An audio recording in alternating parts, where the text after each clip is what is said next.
नमस्कार मित्रों, फिर से स्वागत है आपका सम्राट कॉन्सेप्ट में।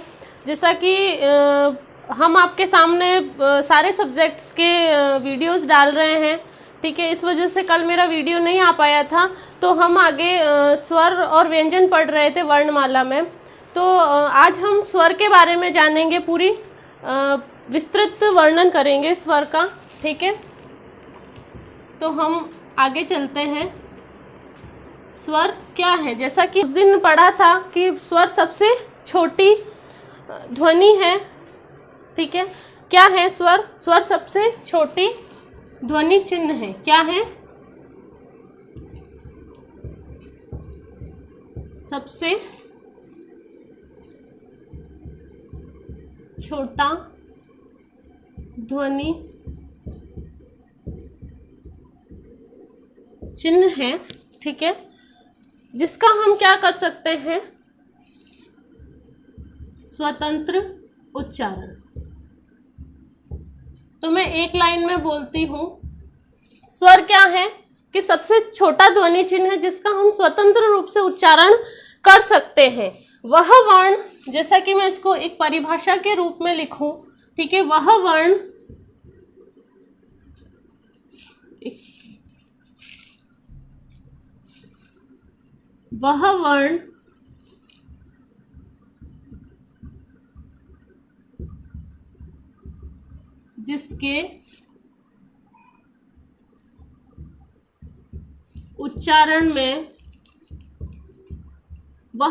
जिसके उच्चारण में किसी दूसरे वर्ण की सहायता न हो,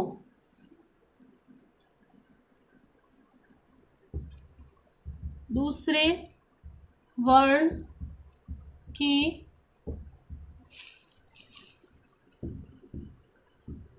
सहायता ना हो, उसे हम क्या कहते हैं? स्वर कहते हैं, ठीक है। जिनका उच्चारण स्वतंत्र रूप में हो, जैसा कि मैंने यहाँ आपको बता दिया है, ठीक है। जैसे कि मैंने उस दिन बताया था, मानक स्वर हमारे कितने हैं? 11। मानक स्वरों की संख्या कितनी होती है?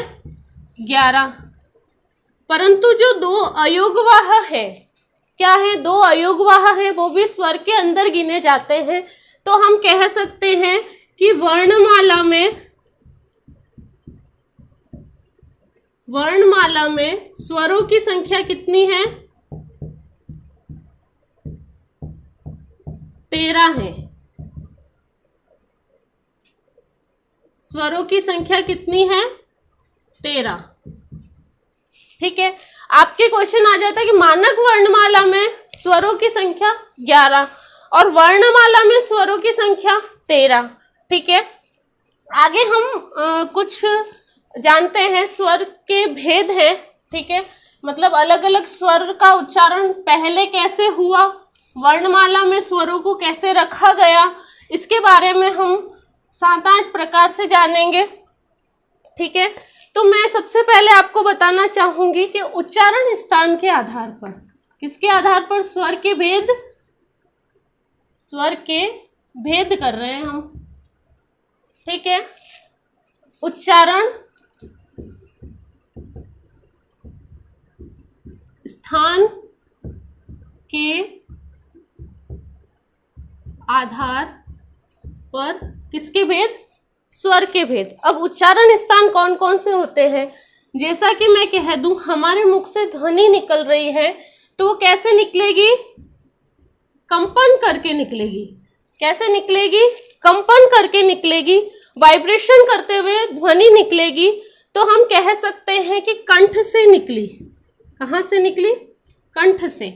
तो कंठ में हमारे स्वर तंत्रिकाएं होती है, ऐसे 2, ठीक है, जो कि ये इसमें कंपन उत्पन्न होता है और ध्वनि हमारे मुख से बाहर निकलती है, जिसका रेशियो होता है, मतलब हम कह सकते हैं कि एक पुरुष में और महिला में इसका क्या रेशियो होता है? पुरुष में और महिला में क्या रेशियो होता है? पुरुष में करीब करीब मैं कह सकती हूं कि 20 से लगाकर 22 mm तक इस झिल्ली का रेशियो होता है, ठीक है। और महिलाओं में 15 से 17 होता है। कितना होता है? 15 से 17 mm। इसीलिए पुरुषों की आवाज क्या होती है? हल्की सी भारी होती है, और महिलाओं की आवाज या तो तीखी होती है या पतली होती है, ठीक है। तो हम इसे क्या कह सकते हैं? स्वर तंत्रियां, स्वर तंत्रियां, ठीक है। आगे हम चलते हैं कि उच्चारण स्थान के आधार पर स्वर कैसे निकलते हैं। तो जैसे कि मैं आपके सामने ये बनाती हूं, ये हमारा मुख के अंदर का भाग है, ये मैं मान लेती हूँ दांत है, ठीक है। इसके ऊपर होठ है, ठीक है। तो ये वाला जो भाग है वो तो क्या कहलाएगा? कंठ। क्या कहलाएगा? कंठ, ठीक है। उसके बाद ये वाला जो भाग है वो क्या कहलाएगा?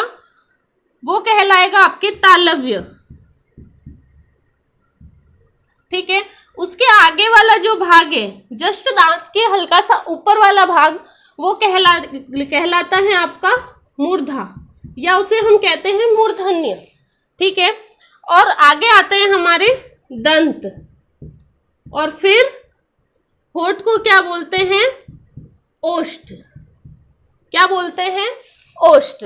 तो हमारा पहला उच्चारण स्थान कंठ, दूसरा तालव्य, तीसरा मूर्धा, चौथा दंत और पांचवा ओष्ठ। इन 5 स्थानों से हमारी ध्वनि बाहर निकल के शब्दों का निर्माण करती है, ठीक है। जैसा कि मैं आपके स्वर के बारे में कहूं तो अ, आ, ठीक है, ई, उ, ए, उ, री, ठीक है, ए, आई, ओ, आओ। ये हमारे क्या है? मानक रूप से स्वर है, जिसमें इन दोनों का उच्चारण हम किसकी सहायता से करते हैं? कंठ की सहायता से, ठीक है। उसके बाद ई तालव्य, उ आपके आता है ओष्ठ। क्या आता है? ओष्ठ्य, ठीक है। और आगे आता है हमारे री, जो कि मूर्धन्य है। क्या है? मूर्धन्य। इसके बाद आता है हमारे ए और आई। अब ए और आई किससे बने हैं, ये आपको थोड़ा इधर ध्यान देना पड़ेगा। जब हम अ, ठीक है, और ई को मिलाते हैं तो किसका निर्माण होता है? ए का निर्माण होता है, मानते हैं हम। तो हम क्या कह सकते हैं कि कंठ और जो तालु मिलता है तो ए और आई का निर्माण होता है, ठीक है। तो हम कह सकते हैं इसको कंठ तालव्य। क्या कह सकते हैं? कंठ तालव्य। और ओ और आउ, ठीक है। तो हम अ और उ को मिलाएंगे तब क्या बनेगा? ओ बनेगा, ठीक है। तो हम इसे क्या कह सकते हैं? कंठोष्ठ। कंठ और ओष्ठ मिलके क्या बना? कंठोष्ठ। कंठोष्ठ, ठीक है। तो ये है व्यवस्थित क्रम में कैसे उच्चारण होता है स्वरों का, उसके बारे में उच्चारण स्थान के आधार पर। ये हमारा पहला भेद है। क्या है? पहला भेद है। आगे हम चलते हैं दूसरे भेद की तरफ, जो कि हमारे आएगा उच्चारण काल के माध्यम से। किस माध्यम से? उच्चारण काल के माध्यम से आएगा। मुझे लगता है यहां तक आपको समझ में आया होगा, ठीक है। आगे चलते हैं उच्चारण काल के आधार पर। वो क्या था? उच्चारण स्थान था, ये है काल।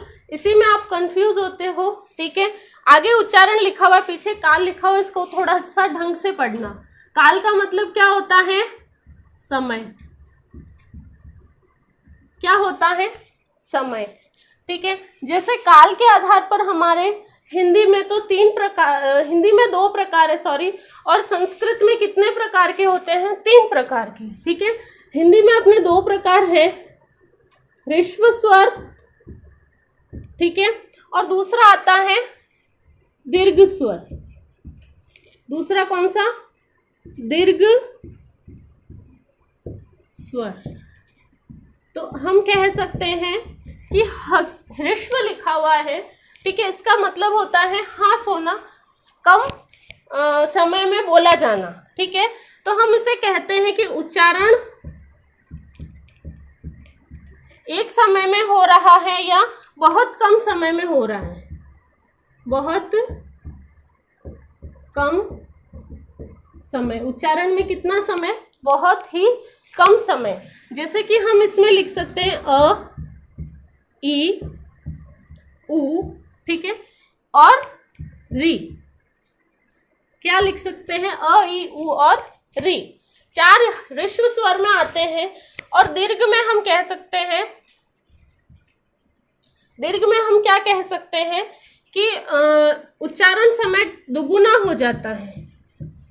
मतलब यहाँ जैसे 1 यूनिट का समय लगा है, तो यहाँ कितना लगेगा? 2 यूनिट का समय लगेगा, डबल समय लगेगा, ठीक है। उच्चारण में दुगुना समय, कितना? दुगुना समय लगता है, उसे हम क्या कहेंगे? दीर्घ स्वर, ठीक है। जैसे दुगुना कैसे? आ, ई, उ, कौन सा? बड़ा उ, ठीक है।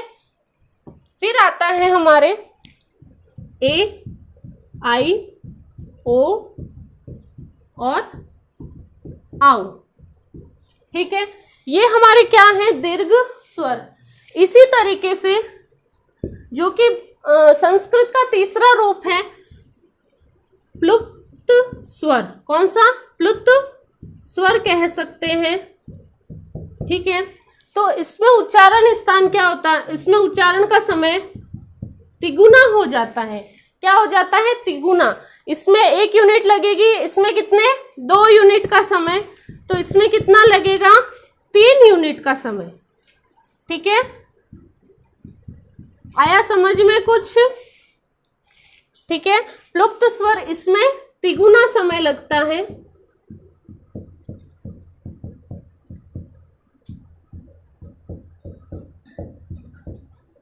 जैसे कि हम बोलते हैं राम, ठीक है, ऐसे लिखा जाएगा इसको।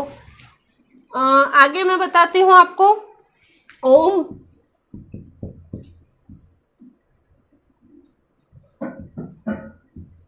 ओम, इस तरीके से लिखा जाएगा। तो इसमें क्या लगेगा? हमारे तिगुना समय लगेगा, ठीक है। आगे चलते हैं हम। आगे हमारा तीसरा भाग आता है व्युत्पत्ति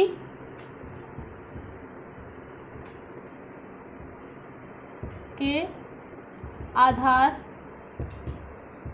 पर, ठीक है। व्युत्पत्ति का मतलब होता है स्वयं उत्पन्न हुआ हुआ। क्या? स्वयं। तो हमारे व्युत्पत्ति के आधार पर स्वरों के भेद कितने बताए गए हैं? 3, ठीक है। कितने? 3। हमारे सबसे पहले आता है मूल स्वर। अब आप सबको पता है कि मूल स्वर कौन कौन से होते हैं। जैसे मूल स्वरों में आपके सबसे पहले अ, ई, उ, ठीक है, री, ये क्या है? मूल स्वर है। सबसे पहले आए हुए स्वर है जिससे दूसरे स्वरों का निर्माण हुआ है, ठीक है। और दूसरा इसका भाग आता है हमारे दीर्घ स्वर। अब दीर्घ भी आपको पता होगा कि दीर्घ स्वर किसे कहते हैं, उसमें पढ़ा था हमने, ठीक है। दूसरे वाले भाग में ह्रस्व और दीर्घ उच्चारण काल के आधार पर, जिसमें हमारे आता है आ, ई, बड़ी ई, बड़ा उ, ठीक है, और ए, नहीं ये इसमें नहीं आएगा, ये तीनों ही इसमें आएंगे, ठीक है। जिसमें हम कह सकते हैं कि दीर्घ कैसे बना? अ से मिलके अ बना, अ से मिलके अ को अ से मिलाएंगे तो आ बनेगा, ठीक है। फिर उ को उ से मिलाएंगे तो बड़ा उ बनेगा, ठीक है। ई को ई से मिलाएंगे तो बड़ी ई बनेगी, या हम यहाँ पे बड़ा भी रख सकते हैं, ठीक है, एक साइड में। तो आप एक बार जैसे इसको बोल के देखना, अ, ठीक है, मैं बोलती हूँ अ, मुझे आ बोलना है तो ध्वनि कितनी बार निकलेगी, 2 बार निकलेगी और सीधा जोर लगा के निकलेगी मुख से, ठीक है। आगे आता है हमारे संयुक्त स्वर। संयुक्त मतलब मिले हुए स्वर कह सकते हैं, ठीक है।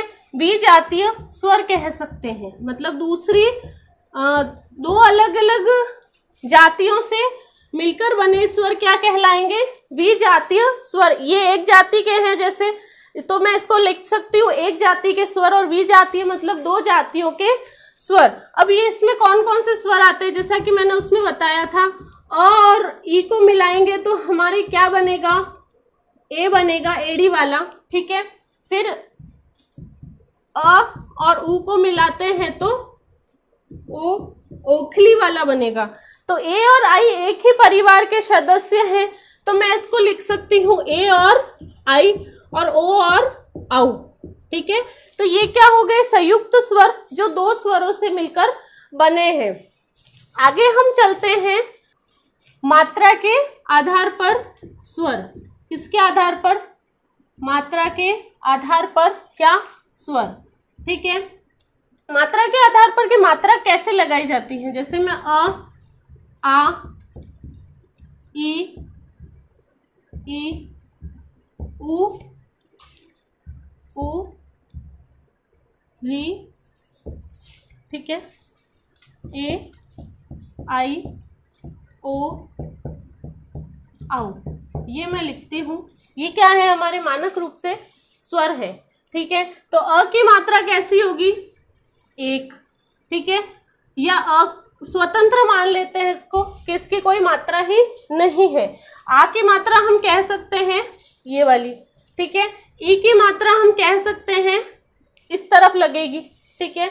और बड़ी ई की मात्रा दूसरी साइड, ठीक है। ऊ की मात्रा ऐसे, बड़े ऊ की मात्रा इस तरीके से, और री की मात्रा इस तरीके से। इसको हम री क्यों बोलते हैं, क्योंकि व्यंजन वाला जो री है, ठीक है, वो इसी का ही एक रूप है, छोटा री है ये, ठीक है। ए की मात्रा हमारे ऐसे एक मात्रा लगेगी ऊपर की साइड, और आई की मात्रा 2 लगेगी, ओ की मात्रा इस तरीके से लगेगी, और आउ की मात्रा ऊपर 2 और नीचे 1, ठीक है। आपको समझ में आया होगा मात्रा के आधार पर स्वरों के भेद की मात्रा किस तरीके से लगाई जाती है, ठीक है। आगे हम करते हैं जीभ के आधार पर।